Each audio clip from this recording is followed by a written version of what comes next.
Welcome to the Mobile Home Park Mastery Podcast, where you will learn how to identify, evaluate, negotiate, perform due diligence on, finance, turn around, and operate mobile home parks. And now, here is your host, the fifth largest mobile home park owner in the United States, Frank Rolfe. Back in the 1990s, I came across a mobile home park that wasn't being actively listed for sale. It had the typical bells and whistles I was looking for back then. It was definitely a heavy turnaround type of deal. But I didn't go forward with it, despite the fact the price was dirt cheap, besides the fact the seller offered seller financing. The problem was that I couldn't come to grips with the neighborhood. It was so bad that I just did not feel comfortable with it. I have an old saying that there's no park worth dying for, and this neighborhood was a little scary. So, didn't go forward, didn't press the fact, didn't buy the thing, and then about a decade later, I came to find out that my partner Dave had in fact bought that park. And I thought, wow, I'd like to see it now in the post-turnaround, because he'd bought it years earlier. So, I was over down in Dallas-Fort Worth. I went over to look at the park, and it was not the same park I had looked at. No, it was the same property, but the neighborhood had changed dramatically. David called it perfectly. I had passed on it because I saw no future to that area, but Dave saw the potential in it. He saw that the neighborhood was coming back to life, and it was a very good buy for him. This is Frank Rolfe with the Mobile Home Park Mastery Podcast. We're going to talk about the concept of neighborhoods changing direction, coming back up again. For most people, this is known as gentrification in a politically correct America. I'm sure people will take offense at almost any term. But the bottom line is that often throughout America, neighborhoods run in cycles. They go down, they go up. The act of going up, that's when you'd want to buy it. And I call this concept gentrification. Now, here are some of the triggers that can cause gentrification and some of the ways we can spot it a little in advance, because there's no better way to make money with a mobile home park than to buy something in an area that's undesirable, but yet you know better, and then hold it through the period where everything completely changes, rents go up, occupancy goes down, values soar. So let's go over some of the pieces that cause this renewal of areas that were formerly not well thought of. The first one is home price. That's a good bellwether throughout America of things that are desirable to live from undesirable. And when you see a steady rise in home price, it's a very good signal there's something dramatically changing in that neighborhood, because we can't see it as outsiders, as strangers in most markets. We're not a local. We don't know all the inside news and gossip. So the best way we can spot things is by home prices that are going up. And sometimes when you look at some of these neighborhoods,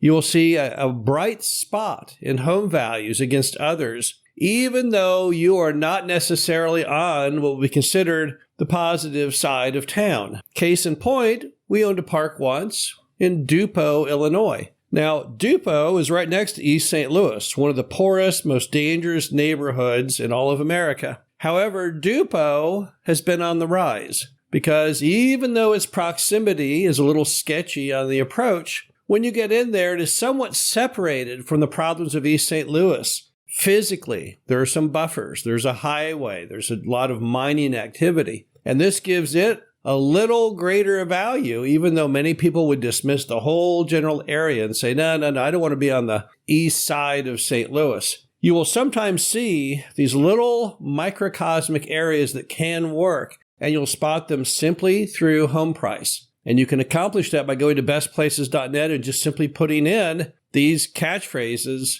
these zip codes, and seeing areas that have higher home prices than the surrounding areas. And so home price is a great way to figure it out, but it gets kind of complicated because you'd have to be tracking a whole bunch of home prices and watch for gradual increases. And that can be very time consuming. So here are some easier ways to potentially spot these neighborhood changes. One is opportunity zone rebuilding. Now, opportunity zones are a tax advantage program where if you invest in areas that are considered blighted and help bring them back to life, you get certain tax advantages from the U.S. government. And the big deal in opportunity zones are people tend to dump a lot of investment money into them in a very targeted little slice demographically of the city. And what it does, it kind of artificially bolsters and makes that area more prone to gentrification. So if you look at most opportunity zones, you will see there's increased activity as far as retail building, multifamily building, lots of money that is pouring in, people chasing after those tax benefits. And while opportunity zones have not proven to be a big thing for the mobile home park industry, like I have not seen any mobile home parks built new in any opportunity zone, a lot of mobile home parks are sitting in there in those opportunity zones, and they're going to benefit from all the dollars being spent on everything else, making that neighborhood much more desirable. And if you really care about this concept, you can go and find the opportunity zones. They're publicly available on your computer right now. You'll also notice these little niches within opportunity zones where they're not always in blighted areas. Some of them are in nice parts of town already. It's kind of weird, not sure how it happened, but nevertheless,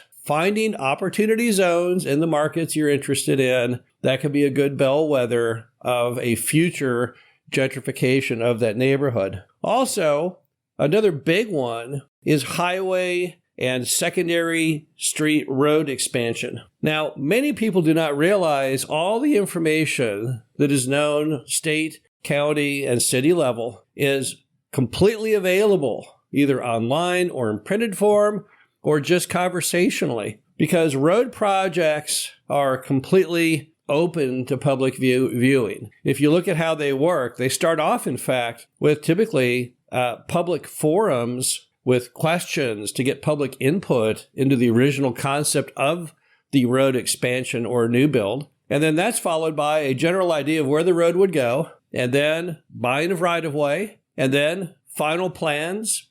Then they take it out to bid. Then they let the project to be built, and then finally completion of the project. There's a lot of steps involved in this, and as a result, you can learn not only a lot of where things are going, but you also see the future path of progress. And many times people have been able to spot future improvements simply by road expansions and new roads being created. So that's one way you can always definitely in advance spot future gentrification of certain neighborhoods. Another one are transit stops. Now, transit stops, that's how Dave knew that property in South Fort Worth that it was going to go somewhere, because he saw that there was a transit stop plan that was going to go basically right by the park. And traditionally, when they do these transit stops, like places where light rail stops, then people invest around that. A lot of retailers like to be there, and it generally just buoys the neighborhood. And again, this is open to public view. You can contact the transit authority and find out if they do have any planned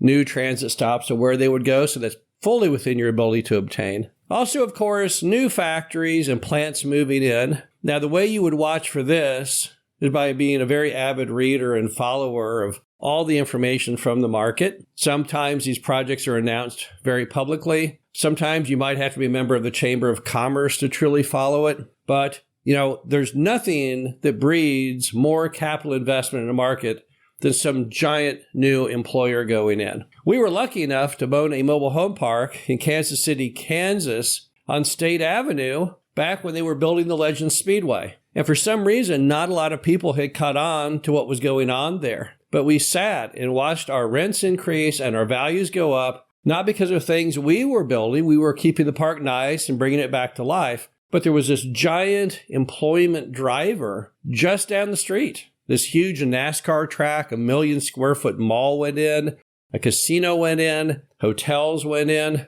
And again, when those kinds of activities begin, it's going to bolster the values of every kind of proper real estate usage surrounding that. Another time you see a lot of gentrification is when you have a border city, a city that spans two states, and one state is doing a terrible job, and people are wanting to move over to the better state while still being within an easy drive of their employment. An example of that is not far where I am, right in St. Louis, Missouri, because the Illinois side of the river, it right now has high tax and a lot of terrible leadership and decision-making coming out of Springfield, the capital. But the Missouri side's doing great. Missouri side, we just ended tax on capital gains. We legalized marijuana. We legalized gambling. We have very low state income tax, and they're talking right now about eliminating state income tax. So people in Illinois are pouring over the border into the Missouri side of St. Louis. And sometimes if you look at neighborhoods that were not even doing that well, that were somewhat struggling, you'll see why the influx of lots of people who are unhappy on the other side of the state line, that can also help to bolster gentrification of those neighborhoods. The bottom line is you can never write places off. Everything in America runs in cycles. All our economy, interest rates, but so do neighborhoods. They can go up, they can go down. You can watch them within your lifetime go up, then down, and then back up again. But you always want to keep an open mind because you never know when things have changed. And being able to harness the power of neighborhoods in transition can be very profitable. This is Frank Rolfe, the Mobile Home Park Mastery Podcast. Hope you enjoyed this. Talk to you again soon. Thank you for listening to the Mobile Home Park Mastery Podcast. Be sure to visit us at mhpmastery.com to subscribe to the show, read our show transcriptions, and access all of our great information on mobile home park investing.